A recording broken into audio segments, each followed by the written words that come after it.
Did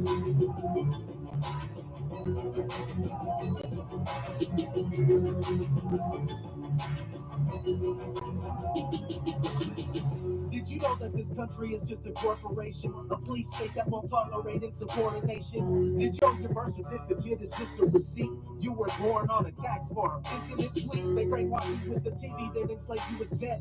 I see people oblivious and it makes me upset. So listen all, this is my call for an uprising. It's time to brawl because we've all had enough flying. Not done trying, but fuck crying, it's time to act. I see everyone waking up, but no one fighting back. We're in a state of emergency, how we live is absurdity. Currently, they're about to crash U.S. currency. A problem, reaction, solution, the oldest trick in the book. We've been trying to tell you about it, no one would give it a look. Now the new world order is right around the corner. We're living in the last days, time is getting shorter. This is the land of the greedy and the home of the slaves. It's all a back and dollar bills getting thrown in your face. I know people are too stupid to even understand. I welcome you to the divided states of zombie land. This is the land of the greedy and the home of the slaves. It's all a back and dollar bills getting thrown in your face. I know people are too stupid to even understand. I welcome you to the divided states of zombie land.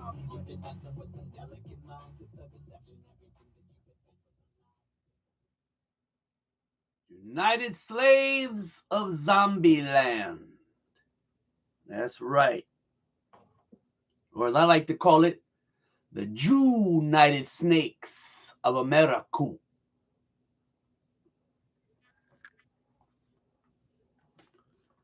Today,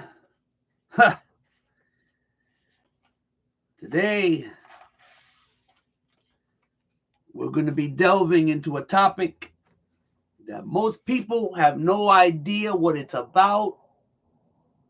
And when you try to explain it to them, it goes right over their heads. They don't want it explained. It's too much. That can't be real. But it is. But it is.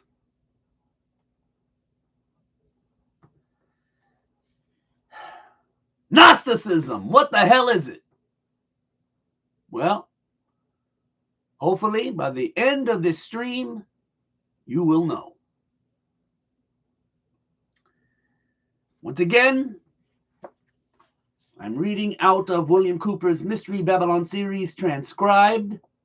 Someone actually took the trouble of transcribing the series of audio shows in book form. So there could be no mistake, so that nobody can say, I didn't understand it. What did he mean by that? What did he really say? What did he mean? Okay, it's been transcribed. It's not perfect. There are some typos. But I suggest as soon as you can, before it becomes one of the books that get burned by the New World Order, to get yourself a copy on Amazon, if they still have it, as soon as you can, and read it for yourself. Read it and weep. Okay. Once again, these are the views of the author, William Cooper. Peace. I don't necessarily agree with a lot of it. Well, there are some things I don't agree with. Me being a non-practicing Roman Catholic. Okay? These are not necessarily my views. But it is what it is. Welcome once again, folks, to the Hour of the Time and our ongoing series of the exposure of the origins, the history, the doctrine, and the identity of Mystery Babylon. I'm William Cooper. Many of you have written letters and asked, how does one get into the mystery schools since no one ever hears anything about it? And there appears not to be a campaign of recruitment. And you're absolutely right. In our research, we have found the requirements to be simple. Be of sound mind and body. have a sincere desire to be illumined, and simply knock up on the door. Remember, folks, Monday, March 5th.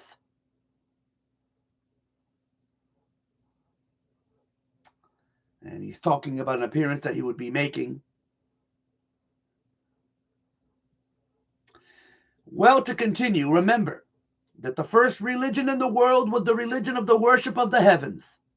And man eventually came to recognize the sun, S-U-N, as the representation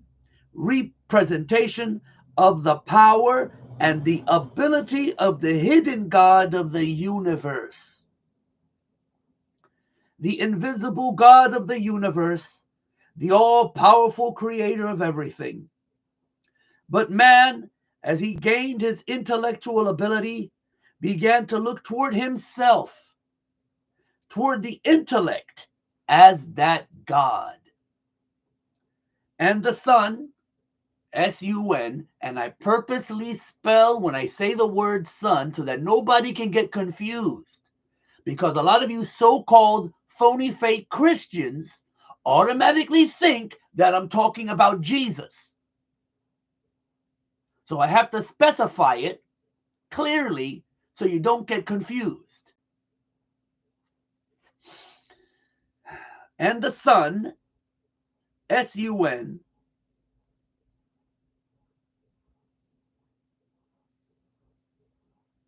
and the sun, S-U-N, the representation of what used to be the invisible God of the universe, then, because the representation of the intellect, the light, Lucifer.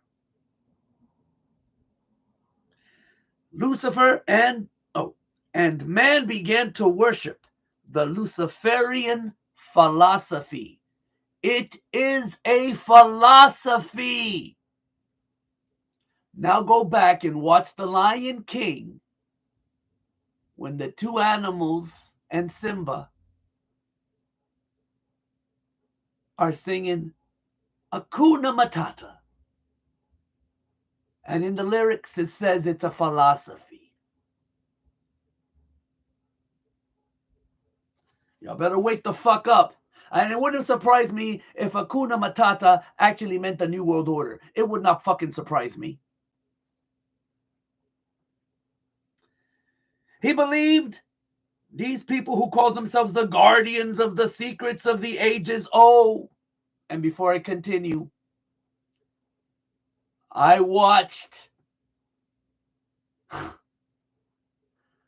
Satan Man early this morning, very early this morning.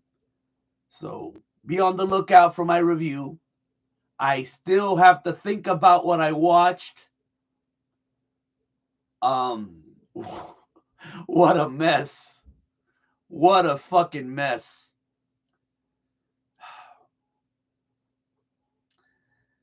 Okay. He believed these people who call themselves the guardians of the secrets of the ages and still believe that man was held prisoner in the Garden of Eden by an unjust, vindictive, and very cruel God, the God of the Bible, and that he was set free from the bonds of ignorance through the gift of intellect given to him by Lucifer through his agent, Satan.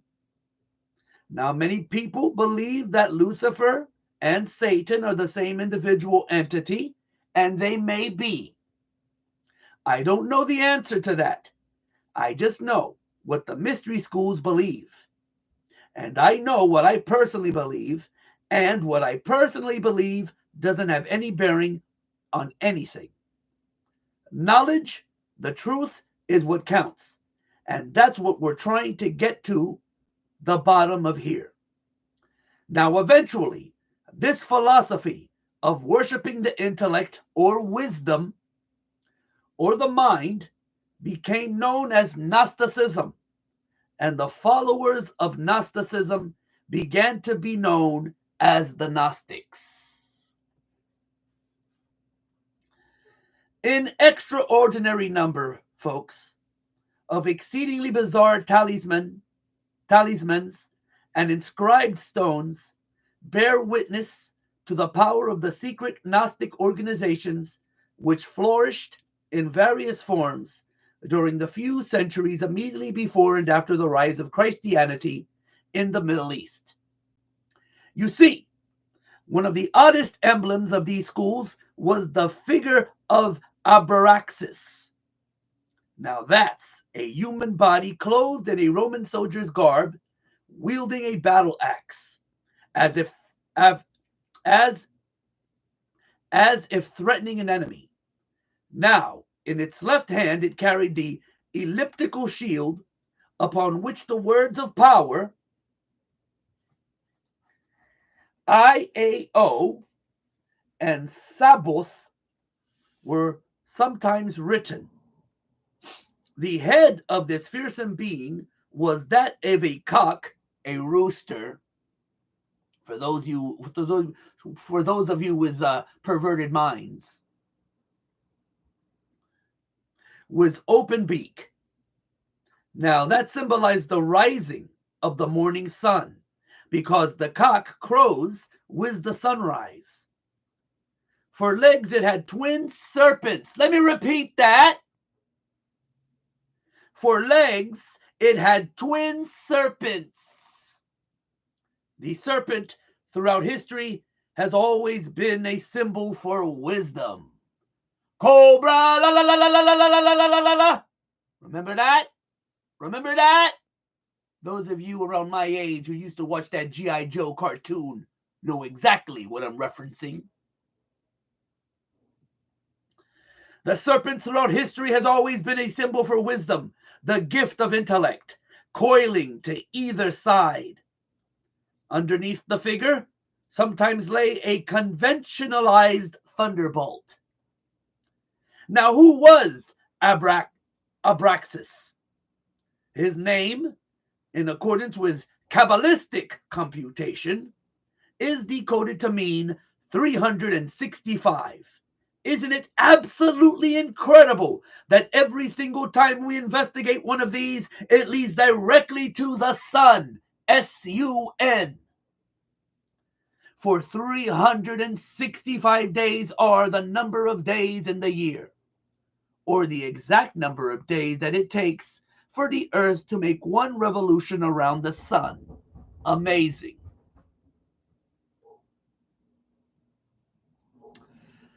I think I'll take a pause here. And also, this is coming from me, for those of you who don't know, Charlie Manson, good old Charlie Manson, worshiped this god, Abraxas. Small world, isn't it? There was no god or idol belonging to the society. And this is where man made the transition from worshiping a god to worshiping the mind. The Abraxas figure merely represented the aspects for power which went to make up the supreme intelligence, the all power. The body was man himself. The bird stood for intelligence and the hailing of light, illumination, which is the cock's, the rooster's, habit at dawn. The tunic represented the need for struggle or revolution. Socialismo. Socialism. The arms, the protection and power given by the dedication of the Gnosis or knowledge. The shield with wisdom, the club or whip, power. The two snakes meant nous, insight, or logos, understanding. Primordial knowing, which was the gift from Satan, the snake, the serpent, also the dragon. By means of this diagram, Gnostic teachers inculcated the theory that man comes to his power by developing certain facets of his mind. He must struggle to arrive at Gnosis, but this knowledge, if of the mystical kind, and it is not the mere collection of facts. You see, great stress was laid upon personal mystical experience, to and through which the initiate was guided under conditions of great secrecy. The Gnostics did not confine their studies or their teachings to any one of religion, but borrowed illustrations from all that were accessible to them. This caused them to be considered Christian, heretics, Jews, who were trying to undermine Christianity, remnants of the Persian sun worshippers. They have been widely studied by early Christian sages, and it is upon the opinions of these latter that many conclusions have been formed. Little or no investigation of these people of wisdom has been done by research workers on the spot in Asia and North Africa, where strong and interesting traces of their beliefs and practices still remain. The main teaching states that there is a supreme being or power which is invisible and has no perceptible form. It is pantheism. This power is the one which can be contacted by mankind, and it is through it that man can control himself and work out his destiny. The various religious teachers through the ages, putting on their creeds in many different ways, were in contact with this power, they claim. And their religions all contain a more or less hidden kernel of initiation. Now, this is the secret which the knowers can communicate to their disciples. But the secret can be acquired only through exercising the mind and body until the terrestrial man is so refined as to be able to become a vehicle for the use of this power. Or, in their terms, illumined. Eventually, the initiate becomes identified with the power, and in the end, he obtains his true destiny as purified personality, infinitely superior to the rest of unenlightened mankind, to the state of apotheosis,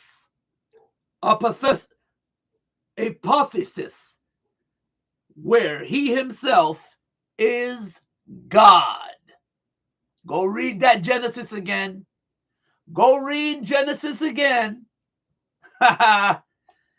Woo! The symbolism in which this teaching is concealed, the message by which the mystical power is attained, vary from one Gnostic society to another.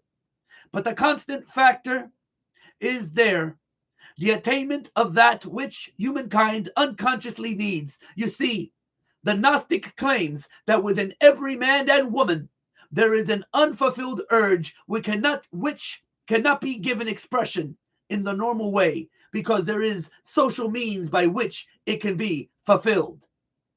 This feeling has been put into man in order that he may seek the fulfillment which the Gnostics can give him.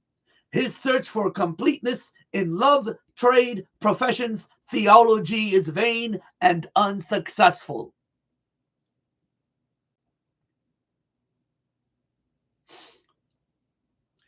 The theories of the various schools, folks, of Gnosticism, with which the Christian clerics came into contact are very much secondary to the rituals and practices which are used to produce the Gnosis, the enlightenment, the illumination.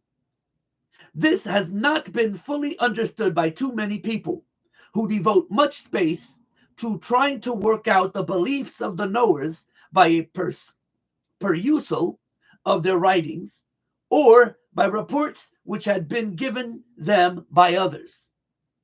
Simply, folks, because they do not understand the symbolism. It is not clear to them. It is veiled. It is the esoteric wisdom. What were and are the Gnostic practices? Well, first, discipleship and the inculcated belief that the initiate must struggle, must devote himself as much as possible to the identification with the power which inspires all. Secondly, there are two kinds of men: those who are bound to the earth and matter, and those who can refine themselves. It is from the latter class that the aspirants are chosen. They claim, in every instance that we investigated, they many choose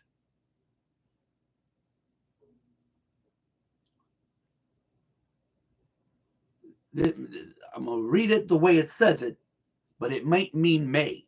I'm going to read it that way. They may choose them from the latter class, but they all end up in the first. Thirdly, the methods by which the divine illumination may come are many and varied, and it is the providence of the teacher to choose which path he will give to his disciple to follow. Some Gnostics believed that frenzy and excitement would produce the necessary liberation of the mind from the fetters of the body. Remember the Sphinx. Others consider that this could be done best by fasting and meditation.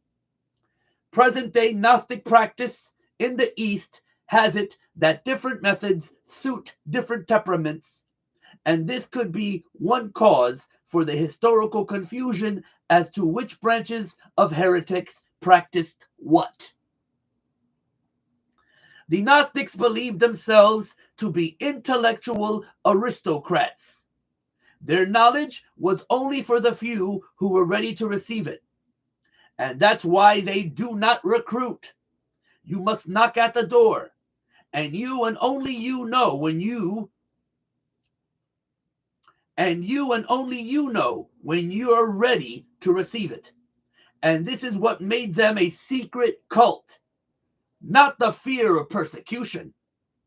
They had their own passwords. In shaking hands, they tickled the palm as an identification signal, and they helped one another in every conceivable way. Just as Freemasons do today, for they are one and the same, as they have always been one and the same, with all the different versions of the mystery throughout the ages.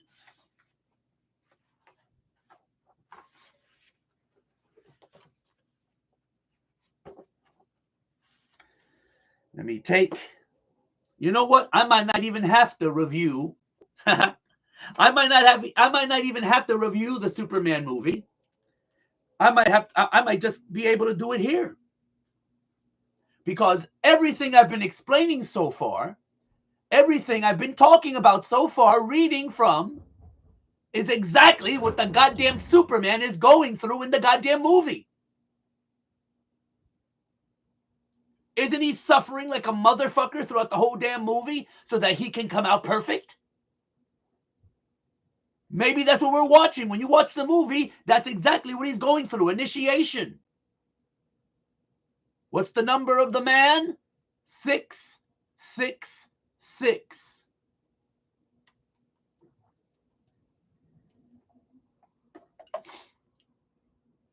Get ready.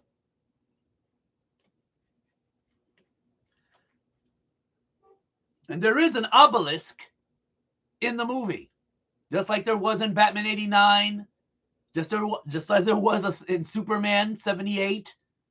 For those of you who don't know, the obelisk is the penis of Osiris. There's a penis in this movie too, in the scene where Lois and Clark, where she's interviewing Superman instead of Clark. For those of you who've seen the movie, you know what scene I'm talking about.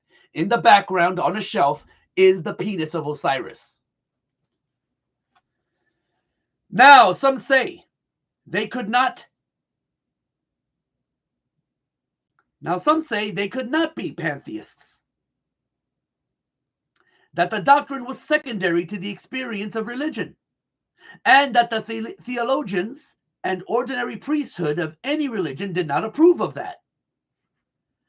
They were not, in fact, a religion like most others, because they stressed the importance of the individual before that of the community. Those who were more enlightened were more important in every possible way because they were valuable, refined aristocrats. At the same time, they taught that providing the well-being of the Gnostics was assured. So was that of the community at large. And this meant that they could subscribe to the outward doctrines of any religion and could continue to operate under many different political religious systems. Gnosticism profoundly influenced men's minds even in Europe up to and after the Middle Ages. And its basic way of thinking is probably an underlying factor in other secret societies whose members would be surprised to know it.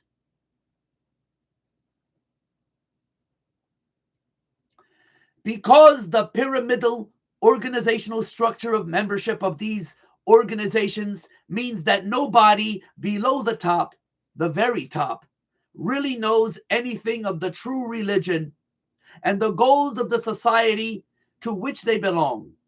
And so these people could truly be said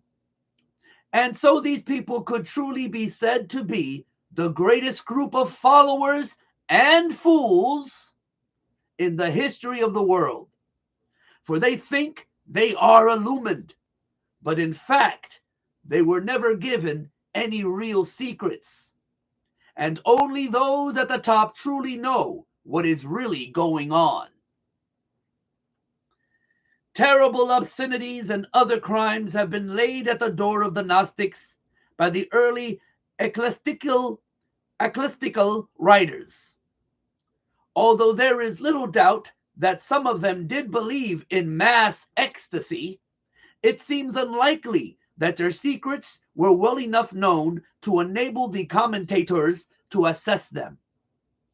And in most cases, whenever the commentators tried to assess them, they were trying to assess the exoteric or the appearance, but not the esoteric or the real truth of the object of the worship of the Gnostics.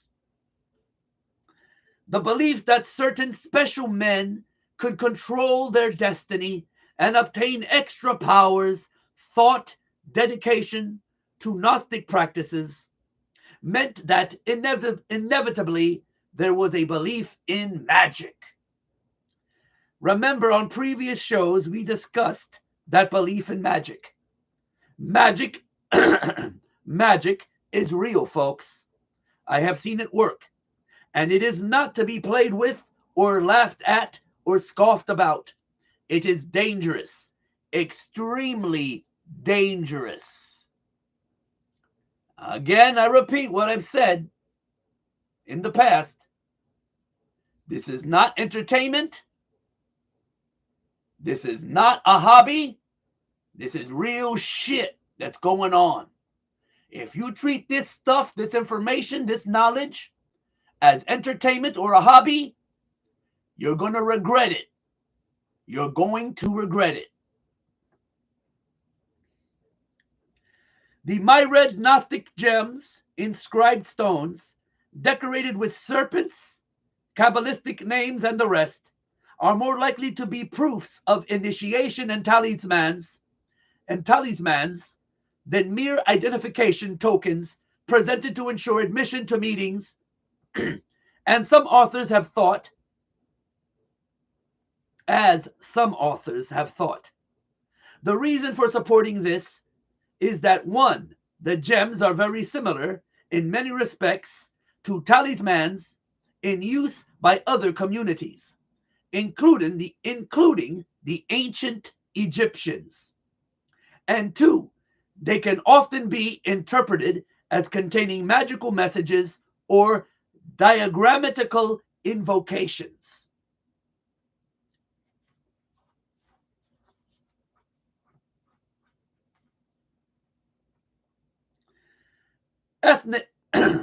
Ethically speaking, Gnostic belief is that there are two principles. that of good, and that of evil. A balance must be struck between these forces. Star Wars, anybody? The new Superman, anybody? And the balance is in the hands of the Gnostic, the knower. Partly because nobody else can tell whether an action is for the eventual good of the individual or the community. And this secret knowledge comes through the mystical insight which the Superman Gnostics attained. There's that reference to a super race or a Superman again, which always crops up with these people, as it did with Hitler and many others. Let me repeat that sentence once again.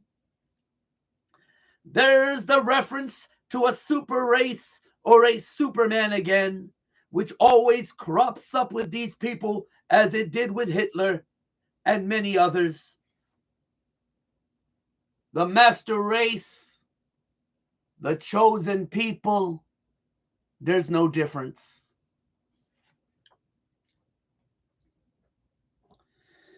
The rise of individuals who wrongly believed that they had attained to Gnosis, all knowledge, some of whom were leaders of Gnostic societies, produced notorious characters. Those who followed the way of the Ophite branch glorified the serpent who tempted Eve. Could the S on Superman's chest actually mean the serpent? The snake?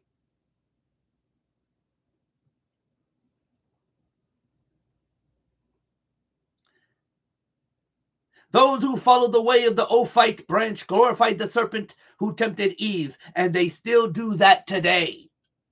They did this because this snake, by his actions, brought knowledge into the world, gave man the gift of intellect, the use of which will bring him to the state of apotheosis, where man himself will be God.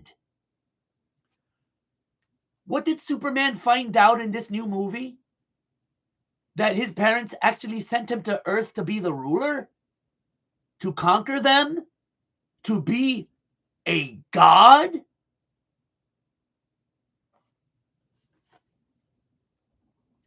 And you take your children to these films. Basilides, I don't know how to say this guy's name. Basilides was a leader who taught that Jesus did not die on the cross. And you will see this crop up all through the history of the mystery schools, even in the Knights Templar. Since matter and material things were considered to be part of the inferior, non-spiritual world, the sect known as Canaanites or Cainites called upon everyone to destroy those things which belonged to the world. And they called themselves the Destroyers. And their God is the Destroyer.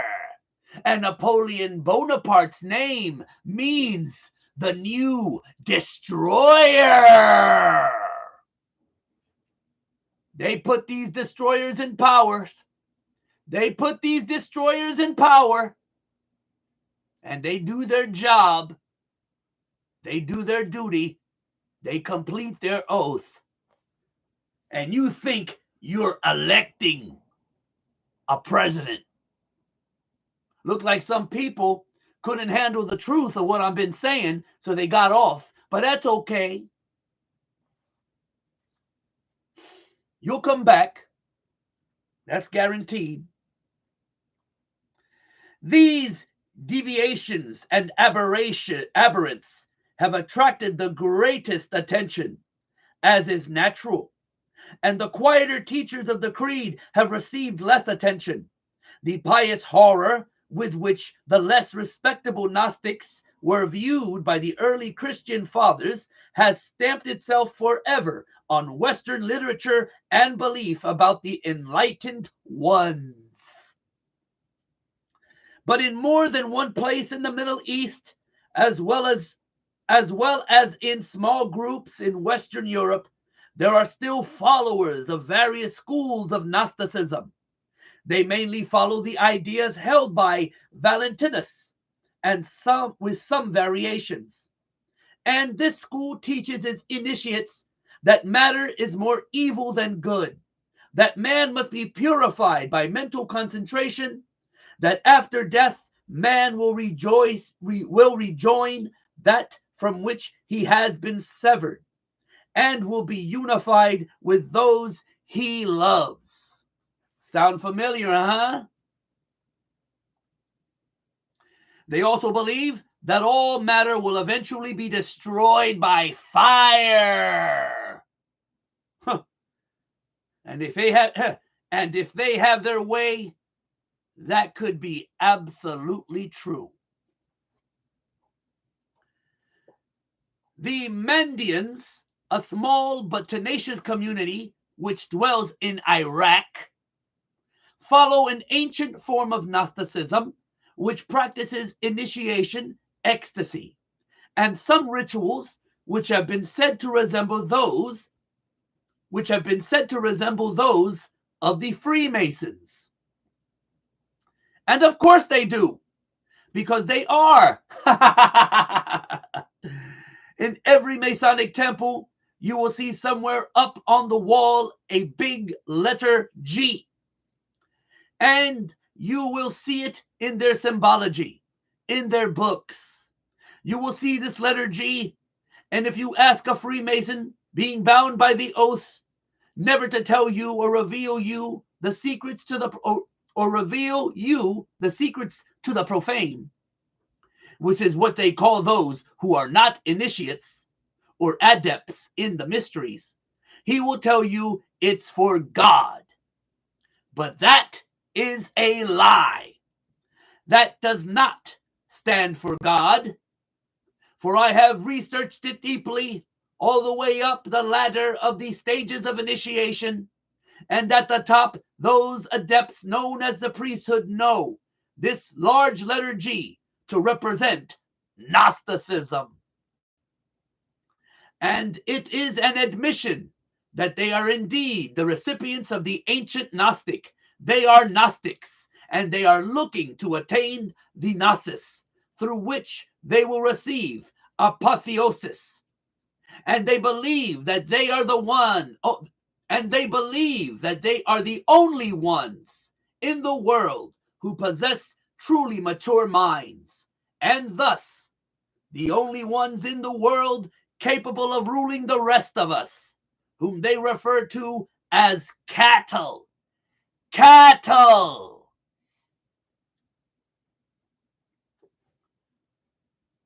Those of you who played Resident Evil 4, when you kill those ganados, that's Spanish for cattle. Just in case you didn't know.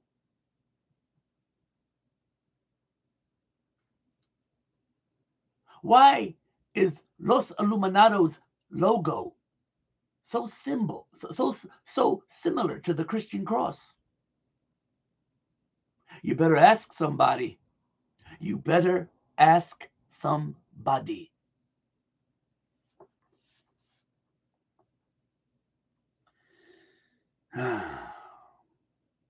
Well, it's time to take a break, folks. Don't go away.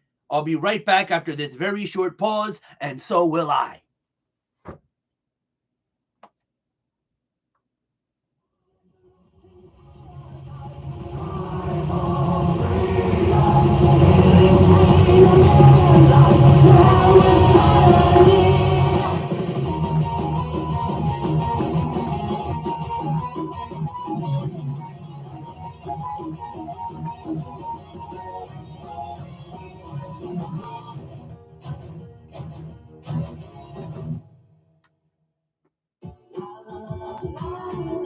It's God's will, will you Cooper? Y'all know I'm knocking down heaven's door. And yo, this is God's will written in devil's blood. Glad your prayer rugs. Hey, how Common cities, hot slugs, holy communion for them thugs to be shooting. A bloody baptism for street gangs recruiting. Public executions for bootlegging my music. Angelic acoustics hypnotize the most ruthless. Choose good over evil and never confuse it. Inhale the chemtrails, exhale Confucius. The supreme architect, bless the bullets in my tech. Pray my enemies' weaponry never penetrate my vest. Use sacred symmetry to orchestrate your death. Time to pay that debt, from Reaper here to collect.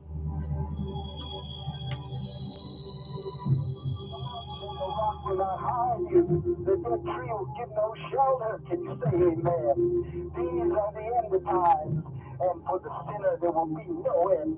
Only the death that will not die, and the hunger that will not be satisfied. Get on your knees. Get on your knees.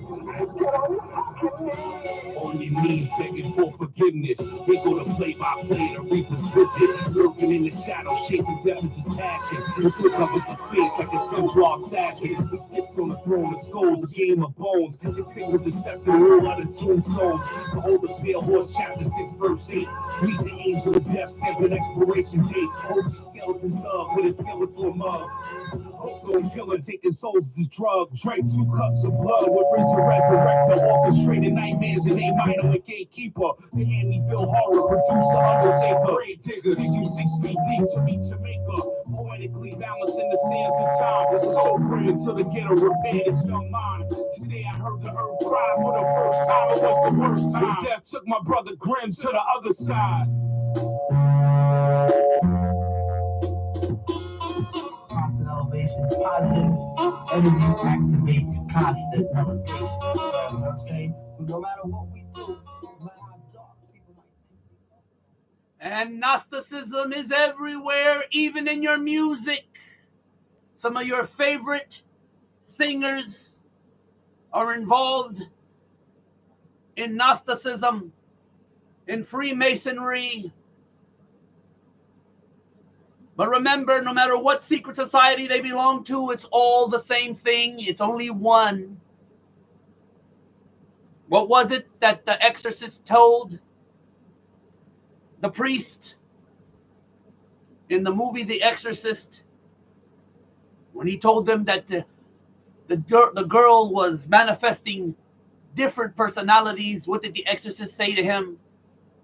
There's only one. And at the very top, there is only one. The Brotherhood of the Snake. You can call it by different names. It's all the same shit.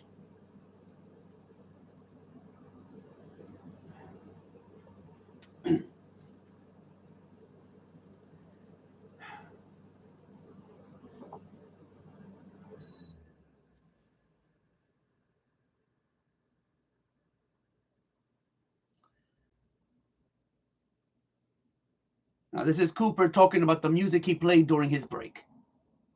That was Overture to Sleuth, conducted by Eric Kunzel, the Cincinnati Pops Orchestra.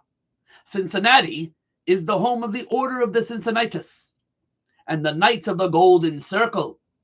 You see, everything that I do on this show has meaning, even the music, folks. Now, whether you like the music or not makes no difference. Listen to the words. Research the title. Try to find out what the music means before you condemn it.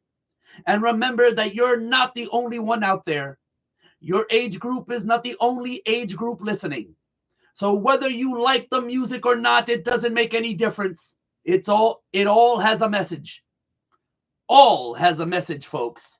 And I hope you get the message, for it is extremely important that you do. Did you get the message of the music I was playing? Did you get the message that new Superman movie was given to you?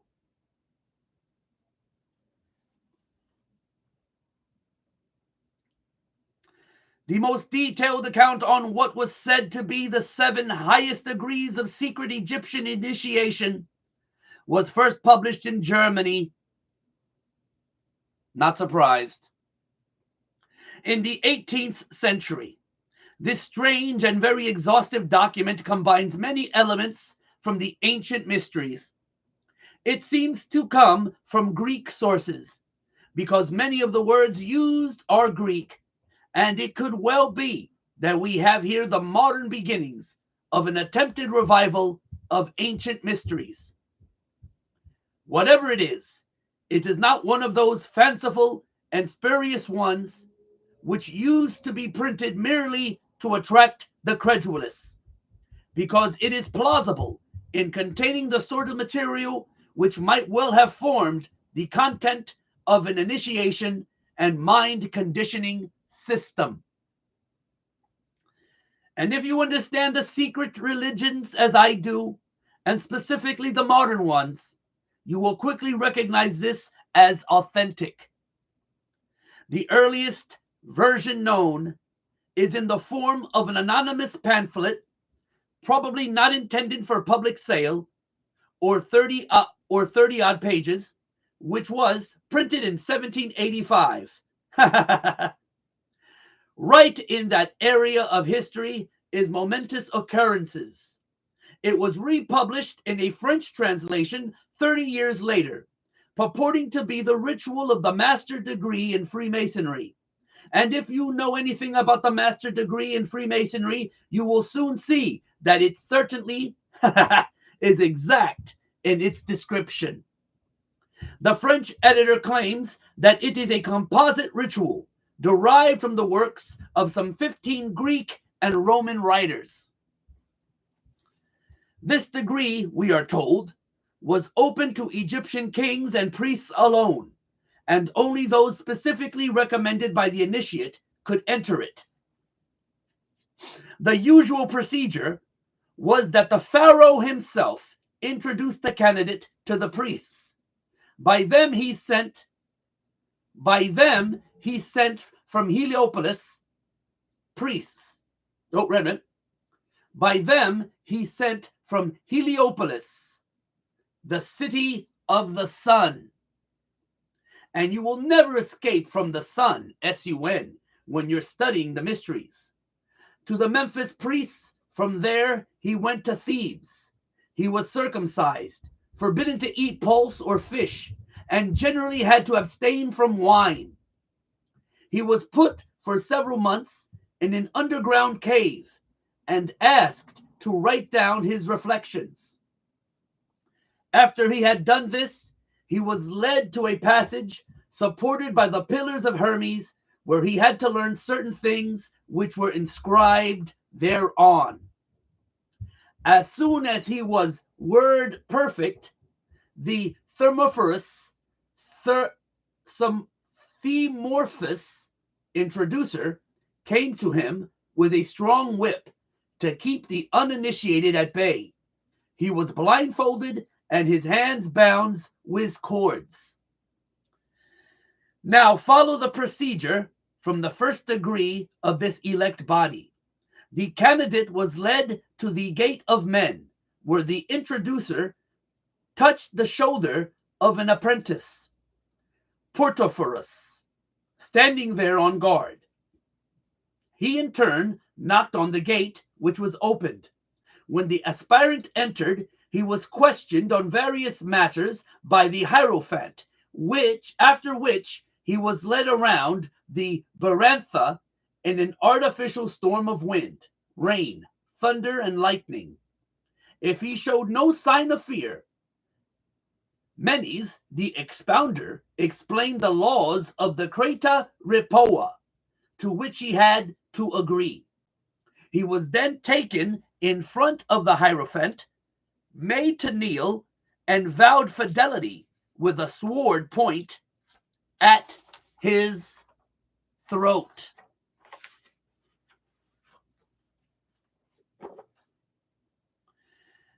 As witnesses, he called upon the sun, S-U-N, moon, and stars. And where have you heard that before? His eyes were then unbandaged. His eyes were then unbandaged, and he was placed between two spare pillars called beteles, where lay a ladder of 7 steps, behind which were with doors of different metals of gradually increasing purity. The Hierophant Then addressing those present as many muasi, or children of the work of celestial investigation, exhorted them to govern their passions and fix their thoughts upon God. Which God, I wonder? Now the sun, the moon, and the stars, you should know by now, represent the doctrine, the church, and the initiates. The sun, of course, is the doctrine, the moon is the church, and the stars are the body of initiates, or the 1,000 points of light. The candidate was taught, folks, that the latter symbolized the wanderings of the soul. He was told the causes of wind, thunder, and lightning, and given other valuable information, such as medial lore,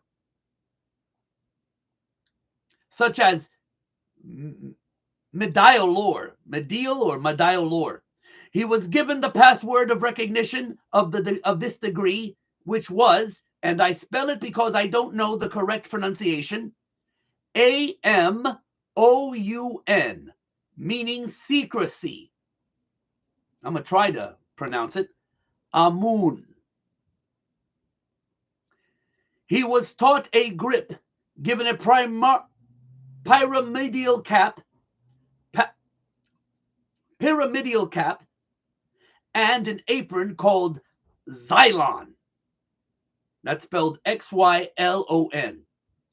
Around his neck was a collar, and he wore no other clothes. His duty was to guard the gate of men in his turn. The Portophorus was now able, after showing his devotion, to proceed to the second degree. Following a prolonged fast, he was taken to a dark chamber called Endymion, the invitation grotto. He was now of the degree of Neochorus. Handsome women brought him dainty food. They were the wives of the priests who endeavored to excite his love. If he resisted these advances, he was further lectured by the master of ceremonies and led into an assembly where the stolista, or water bearer, poured water over him. Then a living serpent was thrown at him. The whole room was full of snakes to test his courage. He was then led to 2 high pillars. Between stood a griffin driving a wheel before him. The pillars symbolized east and west, the griffin the sun, and the wheel of 4 spokes the 4 seasons. He was taught the use of the level and instructed in geometry and architecture. He received a rod entwined by serpents, and that rod is still used today by the medical community. It's called the caduceus, and he received the password Heve, meaning serpent. And let me give you the spelling of that word, Heve. And was told the story of the fall of man. The sign consisted in crossing the arms over the chest, and his duty was to wash the pillars.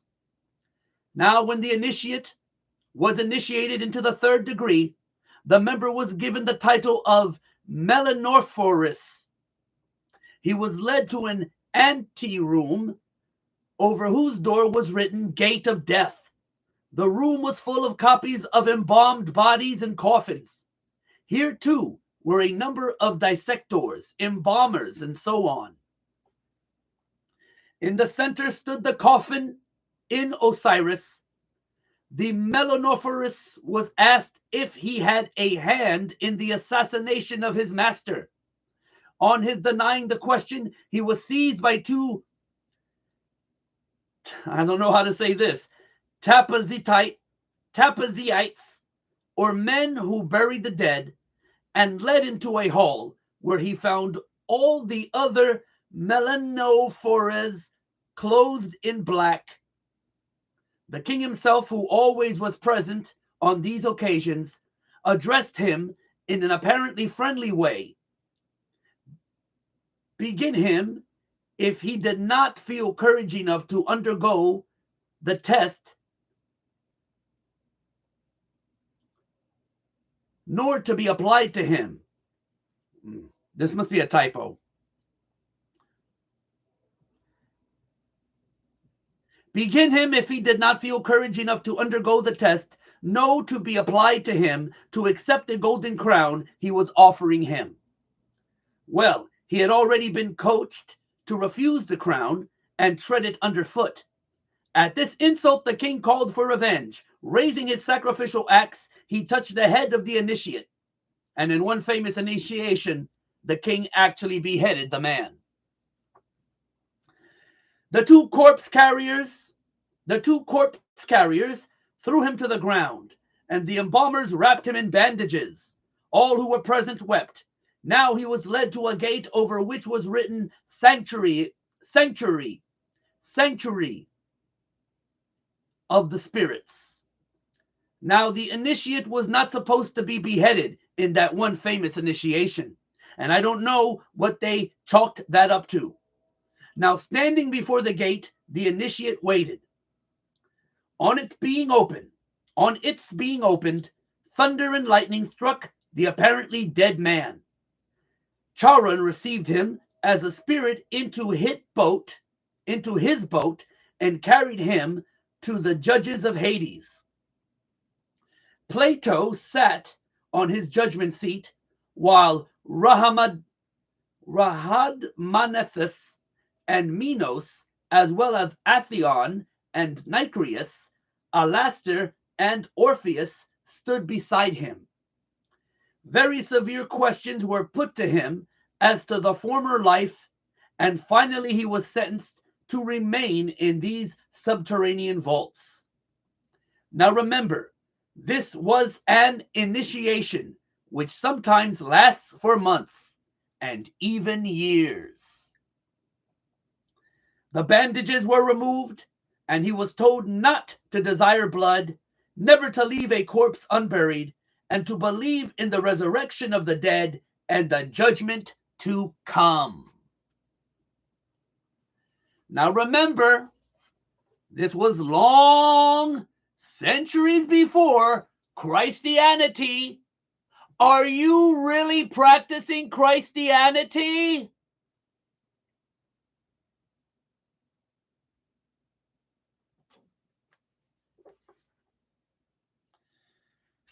I'm going to let you ponder that.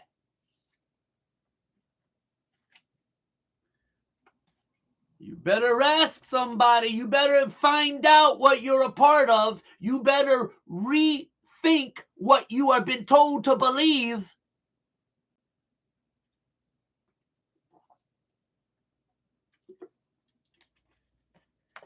You can't escape them. They're in politics and they're in religion, and both are the goddamn same thing. It's the same thing. Two sides of the same coin. The force. The light and the dark. The yin and the yang. Duality. He was taught coffin decoration and the peculiar hierogrammatical script. The sign was an embrace. The sign was an embrace to express the days of wrath. He was kept in these underground chambers until thought fit to proceed to a higher degree. These days of wrath generally lasted for a year and a half, until the initiate was ready for promotion to the 4th degree, the Battle of the Shades. He was handed a sword and a shield and taken through dark passages. He met certain persons presenting a frightful appearances, carrying torches and serpents. He was attacked, with the cry of Panis. He defended himself bravely, but was always taken prisoner. His eyes were bandaged and a cord placed around his neck, dragging him into a hall. The specters disappeared. He was led into the assembly of initiates, and his eyes unbandaged. Before him saw a magnificent hall, decorated with beautiful paintings. The king and the highest dignitary, the Daimoergos, were present. All were wearing their alidie, and Egyptian order composed of sapphires. Among those present were the secretary, the treasurer, and the master of feasts, or the master of feasts. The orator made a speech congratulating the new member on his fortitude. He was given a drink called syce, which he drank to the dregs. This was probably the ritual drink of honey or milk, water, wine, and gruel, and perhaps some hypnotic drug. He donned the boats of Anubis, took up the shield of Isis, and put on the cloak and cap of Orcus. He was handed a sword and told that he must cut off the head of the next person he met in a cave and bring it back to the king. This cave was pointed to him. Entering it, he saw that what seemed to be a beautiful woman, but in reality was a model of one. And notice, it's a woman. He seized this by the hair and severed the head. This he brought back to the monarch, who praised him, telling him that he had symbolically won the head of the Gorgon, wife of Typhon, who had caused the death of Osiris. He was not permitted always to wear the dress which had been given to him, and he was entered in a book as one of the judges of the land. Notice that one of the judges of the land.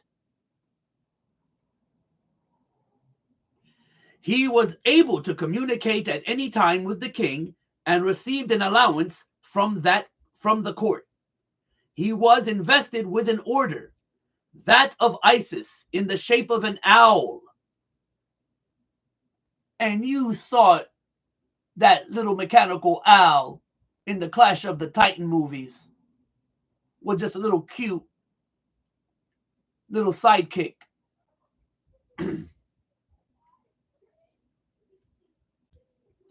And it was revealed to him that the secret name of the lawgiver was Joa, Joa, which was also the password of this degree. But the password for the meetings of the Christophore, as the fourth degree initiates were called, was Sacichus, or Sacichus. The fifth degree, that of Balahate, could not now be refused to the Christophoru.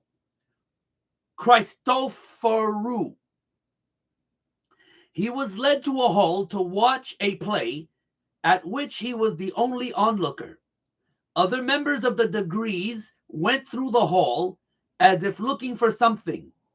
One drew his sword, and the terrible figure of Typhon appeared. Of course, he was slain. Now the new Balahate was told that Typhon represented fire, a terrible element which was at the same time indispensable. The password was Chimea, and the teaching was in chemistry or alchemy. In order to become an astronomer at the gate of the gods, the sixth degree, the candidate was taken to a hall of assembly, bound and led to the gate of death. He was shown corpses which had been cast into water and warned that he might be similarly treated if he broke his oath. He was given some teaching in astronomy and taken back to the gate of the gods, where he looked at the pictures of the gods while their histories were explained to him. A priestly dance took place, symbolizing the course of the heavenly bodies. He saw a list of members of the order throughout the world and learned the password IBIS for watchfulness. The last and the highest degree was that of Propheta, in which all secrets were laid bare.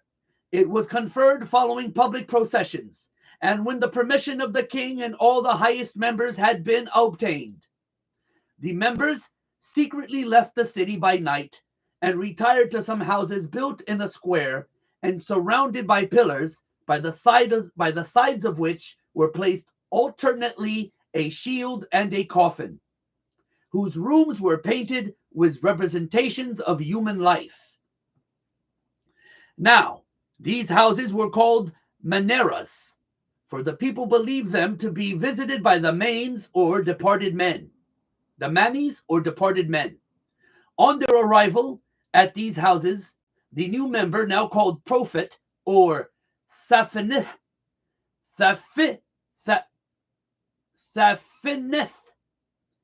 Panka, a man who knows the secrets, was given a drink called oimelis and told that now all trials were over. He received a cross of peculiar significance, which he was always to wear.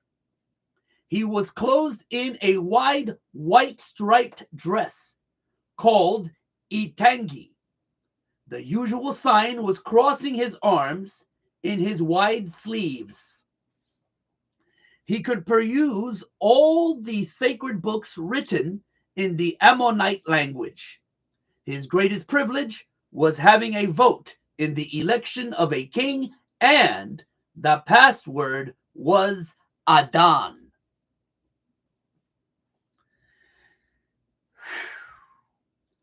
These mystical societies always continued, and one of special interest is the powerful society of Afghanistan, in ancient times called the Roshaniya, illuminated ones. The major tenets of this cult were the abolition of private property, the elimination of religion, the elimination of nation states, the belief that illumination emanated from the supreme being who desired a class of perfect men and women to carry out the organization and direction of the world. Belief in a plan to reshape the social system of the world by first taking control of individual countries one by one. And the belief that after reaching the fourth degree, one could communicate directly with the unknown supervisors who had imparted knowledge to initiates throughout the ages.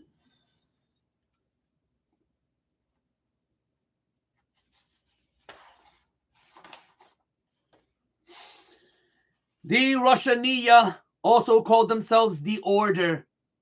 Initiates took an oath that absolved them of all allegiance except to the Order and stated, I bind myself to perpetual silence and unshaken loyalty and submission to the Order. All humanity which cannot identify itself by our secret sign is our lawful prey. The oath remains essentially the same to this day. The secret sign was to pass a hand over the forehead, palm inward. The countersign to hold the ear with the fingers and support the elbow in the cupped other hand. Does that sound familiar? If you sit in a courtroom in just about any city in this land, you will see those signs exchanged between lawyers and defendants and judges. And you will see that whenever these signs are exchanged, whoever initiated the exchange will usually, in fact, most often does, win the court case. And you think when you go to court, it's unbiased.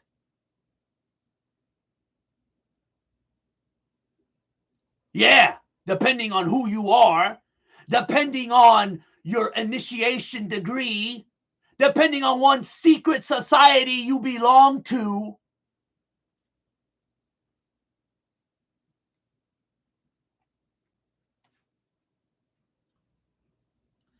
The order, of course, is the order of the quest. And the cult preached there was no heaven and no hell only. There was no heaven and no hell. Only a spirit state completely different from life as we know it. The spirit could continue to be powerful on earth through a member of the order, but only if the spirit had been itself a member of the order before its death. Thus, members of the order gained power from the spirits of the dead members. The Roshaniya, and let me just pause here. That's also what Himmler taught the SS in the castles anytime a SS member died. And you thought they don't practice this shit today. Yes, they do.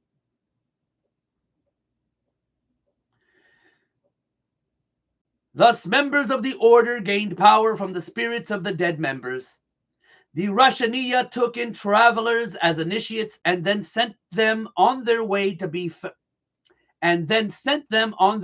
found new chapters of the order. And they were called fellow travelers. You see, this order, as all before it and all since, are socialist, communists. It is believed by some that the assassins were a branch of the Roshaniya, branches of the Roshaniya, or the illuminated ones, or the Illuminati existed and still exist everywhere. One of the rules was not to use the same name and never mention the Illuminati.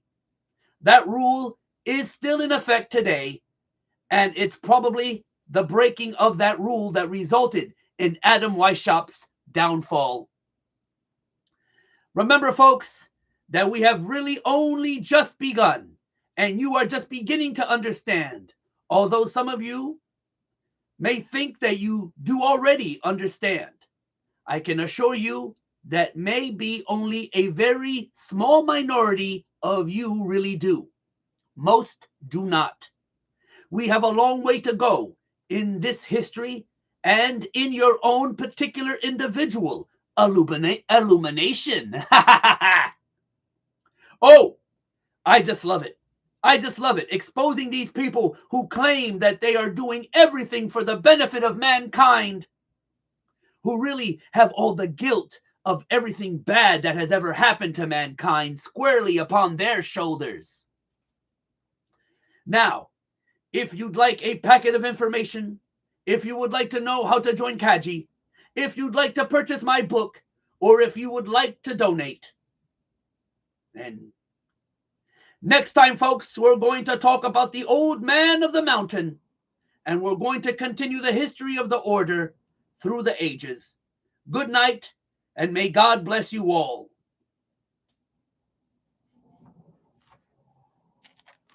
And tomorrow,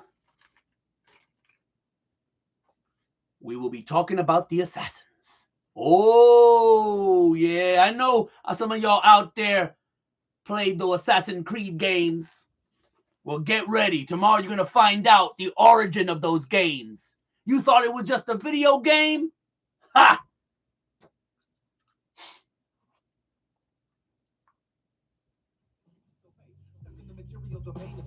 Where everything in each and every day is pagan. Mandela effect, cause the game is changing. People waking up and now the cage is shaking. The earth is flat, and that is a universal fact. If it isn't that, then tell me where the fuck the curve is at. They tell us that we can't see it because we're all too small. And now we're spinning on a cartoon ball. Horizon means horizontal. Indoctrination is awful because you're taught the flow model. Ever since y'all could we follow rapists and murderers, liars, thieves, and sun worshippers, saying we can't see curvature because we're all too small. And no, it's never been proven. They say we're ripping and shooting. The earth is spinning and moving. Oh no, no, not at all. It's a criminal enterprise where deception intensifies. Assholes got us all living like on a cartoon ball. It is the world that has been pulled over your eyes to blind you from the truth. Like everyone else, you were born into bondage, born into a prison for your mind. And you thought The Matrix was just a movie.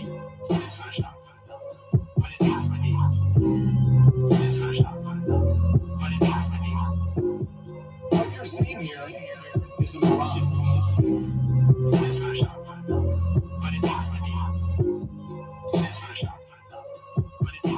As soon as I can,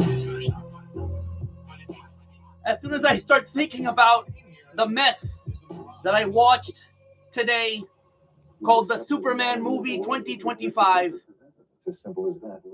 I'll upload it here, my review. Peace!